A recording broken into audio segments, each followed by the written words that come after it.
안녕하세요. 원룡의 모모청약입니다. 안녕하세요. 뉴빌드 남경엽 대표입니다. 민간 사전청약 네. 세종입니다. 민간 사전청약. 네. 일반의 사전청약 다르고 네. 민간 사전청약은 일반 아파트 청약이랑 거의 흡사해요. 특이한 점은 예비번호를 부여하지 않습니다. 아, 그런가요? 아니, 좀 그러면 궁금한 게요. 민간 사전청약이라는 게 정확히 뭐예요? 우리가 일반적으로 보면 아파트 분양하는 상품들 그것도 민간 분양이잖아요. 네. 그거 사전청약 아닌가요? 이게 사전청약 선분양의 개념인데 똑같은 선분양이지만 예. 이건 동호수가 배정이 안 돼요. 아, 이거는 예. 당첨자 자격만 갖춰주고 두 번 하는 거네요. 두 번 합니다. 그런 경우도 있어요? 네. 언제부터 바뀌었대나? 왜 나 몰랐지? 이게 당연히 모르실 수밖에 없어요. 왜냐면 공공사전청약이 작년 7월부터 나왔고 민간 사전청약은 작년 11월부터 했어요. 아, 그래요? 그러니까 1년이 안 된 얘기입니다. 그럼 1년이 안 된 상태에서 바뀌어진 청약 제도로 분양을 하는 건데 네. 결국엔 이거네요. 그러면은 동호 추정하지 않고 네. 일단 네가 당첨됐는지 안 됐는지만 봐줄게 해놓고 나중에 동호 추정을 다시 한다는 얘기잖아요. 맞습니다. 그럼 그게 뭐 예를 들어서 차이점인지 알 것 같은데 그 장단점이 뭐예요? 그렇게 그러니까 저도 이게 되게 애매하고 복잡한 것 같은데 네. 문제는 지난 정부에서 네. 공급이 없다는 걸 인지했고 네. 미래 공급을 땡겨와서 네. 일단 이 청약 수요를 묶어주겠다라는 그런 의미죠. 그러니까 공급을 안정화시키겠다는 취지로 사전청약이 도입이 된 거예요. 그러면 지금 이게 사전청약이 도입이 돼서 이게 해서 어쨌든 동호 추정 없이만 청약을 하잖아요. 네. 그럼 이게 청약을 한 건 똑같은 효과를 발휘하는 거죠. 그렇죠. 그러면은 여기서 동호주 지정을 하고 네. 아파트가 준공이 되는 날짜 보통 네. 우리가 민간 분양을 하게 되면 언제 입주를 한다라고 해서 대략 뭐 2024년 3월 이렇게 정하잖아요. 이것도 정해져 있는 건가요? 예, 되게 중요한 포인트 잡아주셨는데 2026년 또는 2027년으로 잡혀 있어요. 그렇게 버퍼를 잡는구나. 네. 근데 이게 공공사전청약은 미정이에요, 그냥. 그건 아예 미정이고. 네. 와, 뭐야? 왜냐면 이거는 이미 건설사가 땅을 매입한 상태고 이제 뭔가 이제 진행되는 대로 근데 흘러가면 이거는 돼요. 그냥 내가 그냥 듣기로는요. 네. 뭐 다 좋은데 예를 들면 공공 빼고 일단 민간만 보면 이건 되게 웃기다. 예를 들어서 우리가 지금 여기 청약을 들어가는 가장 큰 자금 조달 계획 중에 하나가 뭐냐면 기존에 살고 있는 집에 돈을 빼서 넣어야 되는데 네. 그럼 어떻게 일정을 맞춰? 그래서 당첨만 있고 일단. 네. 야, 진짜 이거는 그러니까 이게 되게 저는 당연한 거라 생각했지만 또 이제 어떤 대비하고 있는 예비 청약자의 시각에서도 좋은 점은 분명히 있는 건 뭔지 그쵸. 알겠는데 예. 실질적으로 그거를 당첨이 되고 진행하려고 하는 사람들 입장에서 봤을 때는 야, 이거 2026년에 될 수도 있고 2027년에 될 수도 있대 라고 한다라고 하면 난 이걸 갖다가 2026년이나 2027년 2026년 정도를 보고 청약을 했단 말이야. 그런데 뒤에 예를 들어서 2027년 그 사이에 또 좋은 물건이 나올 수 있는데 네. 그 물건 청약도 못 하잖아요. 못했습니다. 그래서 이제 안전장치가 있어요.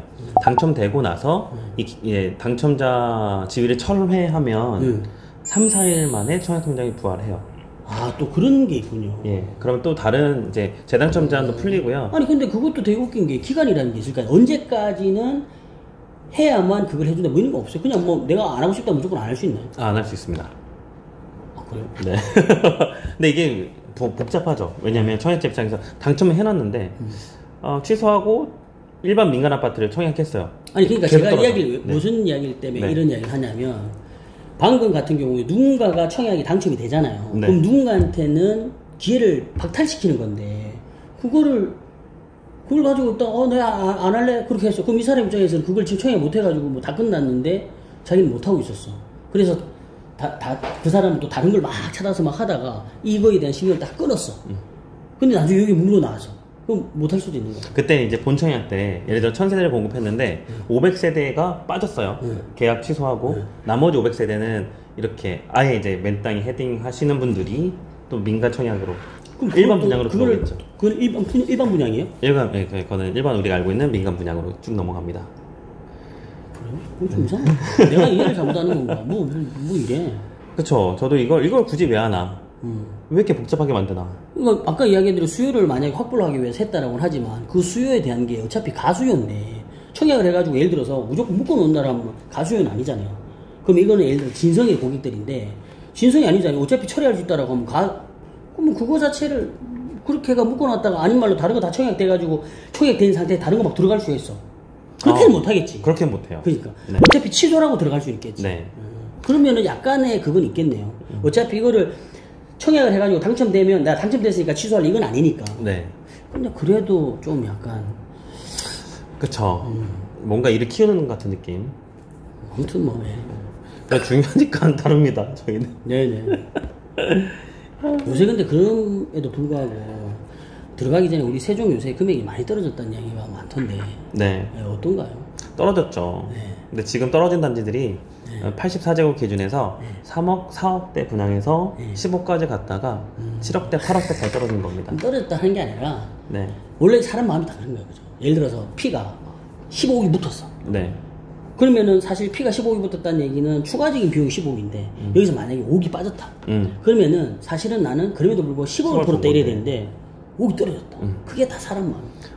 저도 항상 그래도 나는 위너야 이런 생각으로 항상 멘탈 관리를 하고 있는 그렇죠, 것 같습니다. 그렇죠. 그러니까 사실 어떻게 보면 그러면은 동탄 같은 경우는 떨어졌다기보다 기존에 있던 금액에서 많이 올랐기 때문에 거기에서 금액이 좀 빠졌다 이렇게 봐야 되는 거지. 이게 맞습니다.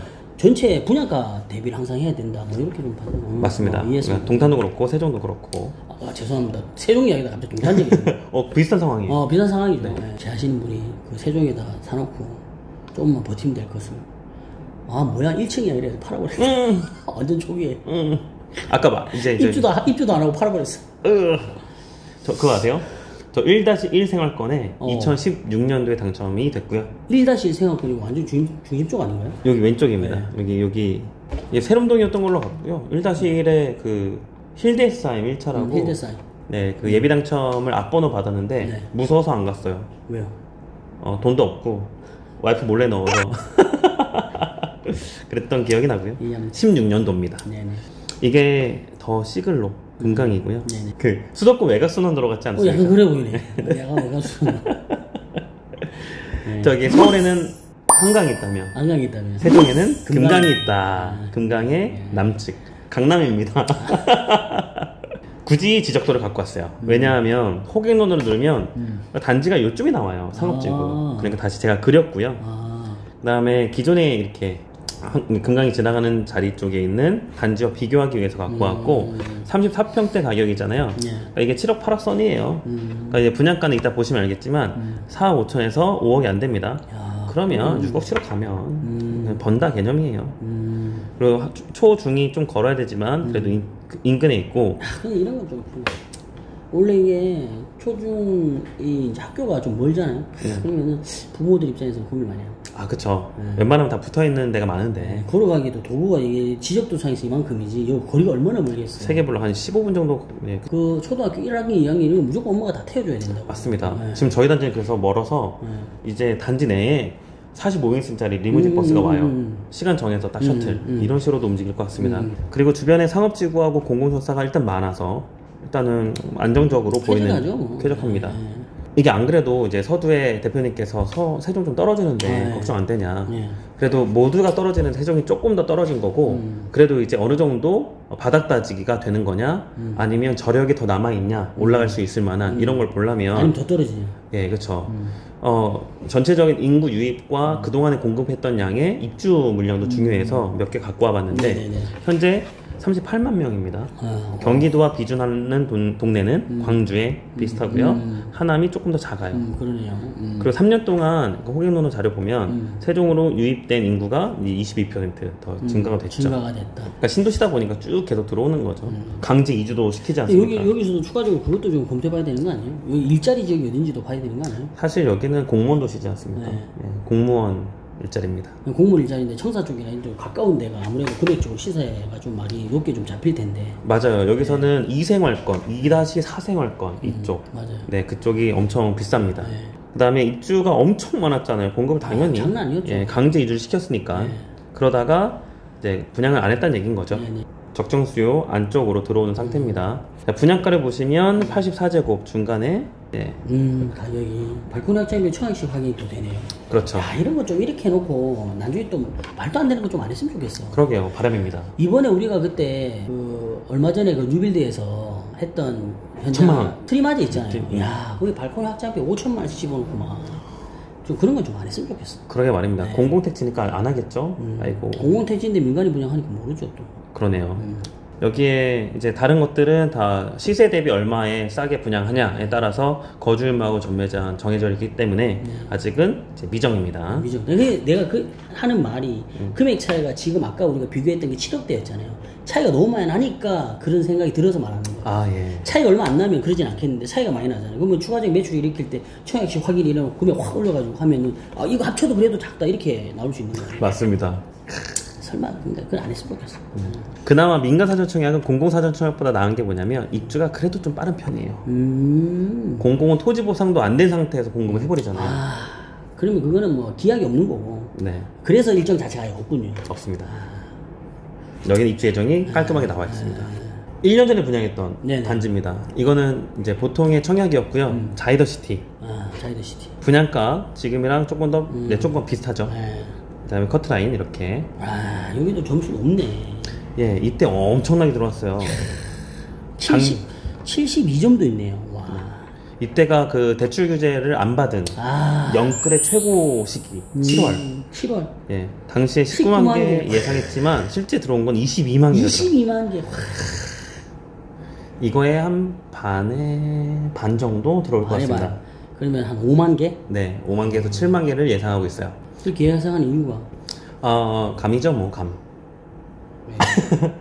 이게 그 일정 %가 가격이 떨어지잖아요. 네. 그러면 청약자 수는 그보다 더 떨어져요. 그러니까 볼의 어떤 지금까지의 경험치로 봤을 때 그 정도 들어간다 이거잖아요. 맞습니다. 그러니까 이제 총 일반 공급이 약 120개밖에 안 되다 보니까 5만 개라고 해도 400대 1이에요. 그러니까. 네. 지금부터는 아주 간단히 볼 겁니다. 여기는 이제 VR이나 어떤 이제 정확한 평면도가 없어요. 정확한 평면도도 없어요? 네, 대략적인 평면도 그림만 그려놓거나 뭐 되게 보시죠. 네, 대충 그려놨는데 일단 딴 거 안 봅니다. 네네. 왜냐하면 85제곱 이하는 어차피 100% 가점제예요. 가점제. 추첨제가 있는 타입을 전국에서 보겠죠. 이걸 갖고 온 이유는 뭐냐면요. 저는 이렇게 생각하시는 게 좋습니다. 세종은 서울이다. 세종은 서울이다. 네. 같은 특별시라서? 그렇죠. 그렇기도 하고 수도를 옮긴 거잖아요, 결국. 그렇죠. 게다가 투기과열적으로 동시에 묶여 있어서 가점제, 추첨제 배정이 면적별로 똑같아요. 그러니까 85제곱 이하는 100% 가점제, 85 초과는 50% 추첨제가 있어요. 그러면 서울과 다른 점은 뭐냐면 그래도 중대형이 좀 많이 공급되는 세종입니다. 그래도 추첨이 있네요. 있어요. 그래서 이제 세종을 청약할 때 쓰는 방법이 있는데 두 가지입니다. 일반 공급이 좀 많아야 되고요. 그 다음에 85제곱 초과예요. 그렇죠. 그거를 교집합 시킨 겁니다. 이렇게. 이렇게 하는 이유는 전국에 40% 배정을 하거든요. 40% 배정. 예. 세종 1년 이상 거주자한테는 60%. 그러니까 이 배정 세대에서 40%를 곱해야지 우리한테 오는 물량이에요. 그렇죠. 네, 그러면 이 숫자가 있잖아요. 85P 타입은 우리한테 1개 오고요. A 타입은 3개. 알고 가자라는 거고요. 근데 사실 이것도 어떻게 보면 그 60%에서도 거기서 60%에서 넘어간 사람하고 같이 묶어서 다시 재서 같이 가잖아요. 맞습니다. 이거보다 사실 더 적을 수 있는 거예요. 맞습니다. 여기서 한 세대 뽑는 건요. 이제 가점제로 뽑히겠죠. 그렇겠죠. 예. 당연히 가점으로 가겠죠. 그 3개 중에서 또 나눠야 되겠죠. 네. 2개는 가점제, 하나는 추첨제. 여기서도 3개는 가점제, 2개는 추첨제. 이런 식입니다. 3개는 가점제, 2개는 추첨제. 알고 접근하자. 이거 보면은 당첨 가능성 진짜 없구나. 이 방송의 목적은 여러분들 기대하지 마세요예요. 기대하지 말라는 방송이구나. 네, 네. 아이고 다 찍어놓고 그쵸. 그렇죠. 근데 사실은 이거는 그러네요. 저는 여기서 아까 이야기했던 우리가 방금 여기서 여기서 됐고 3개에서 2개 1개, 5개에서 3개 2개, 5개에서 3개 2개 이것도 네. 결론적으로 우리가 예를 들어서 수도권 세종이 아닌 사람은 요거를 노려야 되는 건데 맞습니다. 요거조차도 나는 이쪽에 더 작을 것 같아. 맞습니다. 네. 결국 중복해서 경쟁이 계속 발생하죠. 그리고 주의해야 될 거 이런 거 있잖아요. 노브모양 제가 굳이 이거 빨간 박스 안 쳐놓은 게 뭐냐면 한 개 뽑잖아요. 그냥 세종 거예요, 세종. 무조건 세종 거죠.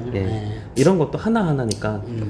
다전의 특별공급은 당첨 가능성이 그래도 좀 가장 높긴 하지만 어차피 타입이 여러 개로 쪼개지고 분양세도 적은데 우리한테 오는 평균적인 물량은 더 적다. 그러니까요. 그러네요.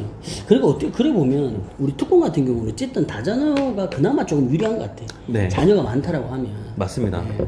이게 약간 그 우리 정부의 그 자녀 부양책으로 약간 그렇게 조금 의미도 있지 않을까. 네. 자녀를 많이 가지게 되면 그만큼 당신이 살 집도 줄 기회를 더 주겠다. 약간 이런 느낌이 좀 많이 드는 것 같아요. 그래서 둘째를 갖고 나서 제가 가진 건 아니지만 와이프가 갖고 나서 한 명만 더 하면 다자녀인데 이런 생각 들더라고요. 다자녀 지금 사실 아닌 말로 다자녀 하면 우리가 다자녀에서는 미달될 수도 있을 것 같다는 단지들이 꽤 있었잖아요. 네. 그럼 어차피 내가 있으면 원하는 데다가 그냥 넣으면 되는 거니까 당첨 확률이 더 높아지는 거잖아요. 그러면서 본다면 다자녀 공략이 사실 좀 좋을 것 같긴 하다. 근데 우리나라가 왜 다자녀로 못 가는 이유가 뭔지 알아요? 양육비가 너무. 그러니까 그 정부 지원에 대한 이렇게 예를 들어서 출산 장려를 막 하는데 출산 장려를 하고 그 혜택이 너무 적다고 생각하니까. 있긴 하지만 되게 그쵸 체감이 안 돼요. 체감이 안 돼요. 네. 안타깝습니다. 여러분들 이게 보면 5구 A군에 4개 있어요. B군에 4개. 다 볼 필요 없고 어차피 A타입에 선택하면 당첨을 랜덤으로 되는 거니까. 그러면 5구 이렇게 큼지막하게 보는데 저희가 어차피 당첨이 기대할 만한 수도권의 대부분 지역 분들은 85P제곱 아니면 91제곱이라는 거예요. 그렇죠. 그러면은 예를 들어서 91제곱 기준으로 봤을 때 이 중에서 만약 한 개를 한다면 어떤 거를 보시면 될까요? 그거 한번 보겠습니다. 쫙쫙 넘어가면서 지금 평면이 지금 수십 개, 30개 돼요. 와. 그래서 이렇게 또 가이드 해주는 건 너무 잘하는 것 같습니다. 넘어갈게요. 너무 잘하는 것 같습니다. 자아자찬인데. 박수. 이게 지금 평면이 봐봐. 계속 넘겨야 돼요. 네, 계속 넘겨야 돼요. 이거 지금 평면 설계 누가 했는지 모르겠는데 하면서도 아마 돌아버렸을 거야. 84P. P. 오케이. 있습니다. 예. 특이하죠? 예. 네, 91. 네네. 포배 판상형. 네네네. 넘어갈게요. 네네. 91B. 91B. 타워형. 네. 이면창 있습니다. 네. 그래도 이제 드레스룸 이렇게 준 거는 상당히 타워형인데 신도시니까 좀 많이 배려를 해준 것 같아요. 네, 감사합니다. B. 다음에 C 4개. 마찬가지 타워형. 그러니까 B랑 비슷합니다. 넘어갈게요. 빠르게 끝냈습니다. 순식간 넘어가네. 네. 그러니까 여기 복불복으로 그냥 편하게 투자하시고. 이게 나중에 분석할 때도 그래도 되겠다. 나중에 하고 난 다음에 동호수 지정 발표 날 때 그때 뭐 필요한 화문도 해도 되겠네요. 맞습니다. 지금은 뭐 큰 틀에서 이 청약 조건이나 여러 가지 어떤 위치나 가격에 대한 것만 이야기하는 걸로 보고 다음에 이제 또 만약 이게 이야기 되면 그때 또 한번 뭐 메이저가 되는 평형 때 찾아가지고 한번 하는 것도 나쁘지 않아요. 사실 어떻게 보면 이것도 정부가 여기 인구를 빨리 그러니까 공무원뿐만 아니라 유입시키려는 게 너무 많이 보이는 것 같아요. 대표님 마지막 팁. 네. 전국에 이 전국구 청약지가 2군데가 있는데 하나가 방금 만든 세종이고 하나 제주 아니에요? 더 중간입니다. 아니죠. 중간? 네. 바이든 형님 다녀가신 바이든 형님이 고덕 신도시. 네. 평택입니다.